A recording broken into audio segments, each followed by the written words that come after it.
सतीय पुरुष कबीर कहते हैं, सदगुरु अविगत रूप है। हे प्रिय सज्जनों, साहेब कहते हैं सदगुरु अविगत रूप है, जो अविगत धाम ले जाए। सदगुरु अविगत रूप है, गुरु अविगत धाम ले जाए। अविगत पुरुष से जा मिलावे, कहे कबीर समझाए।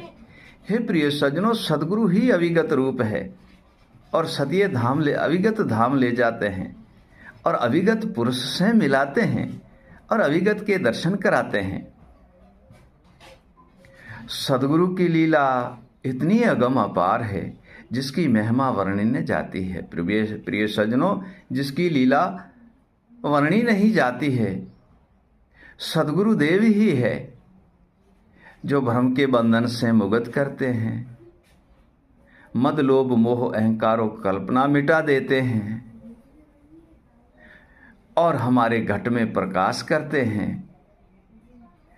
स्वयं सदगुरु देव के ज्ञान से हम अपने रूप को जान लेते हैं। हे प्रिय सज्जनों, विवेक के द्वारे से हम सदगुरु देव का शिव रूप जानते हैं। सदगुरु की दया से विवेक के द्वारे आत्मा तत्व को चिन्हते हैं और ज्ञान दर्पण में हम अपने आप को दर्शन करते हैं। अपने आप के सर्वे ही ब्रह्म अंधेरे को मिटाकर सिद्ध भाव की प्राप्ति कर लेते हैं। निज रूप, अपने ही निज रूप को जानते हैं। सदगुरु देव के विवेक से हम आत्मा तत्व को चिन्हते हैं प्रिय सज्जनों, और सदगुरु की दया से परमात्मा का ही दर्शन होता है। हे प्रिय सज्जनों, परम तत्व को चीन के और अविगत पुरुष के दर्शन करते हैं। साहेब कहते हैं, अविगत नाम अपार है, पहुँचे कोई कोई बिरला सूर।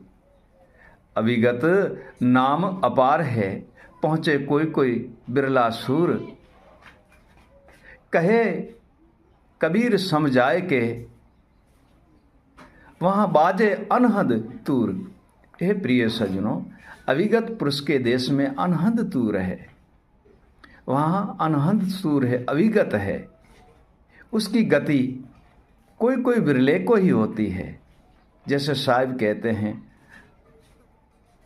एक श्लोक में, चेतावनी चित लाग रही, जाने बिरलाज कोय, अगम महल के पंथ में अनहद वाणी होए।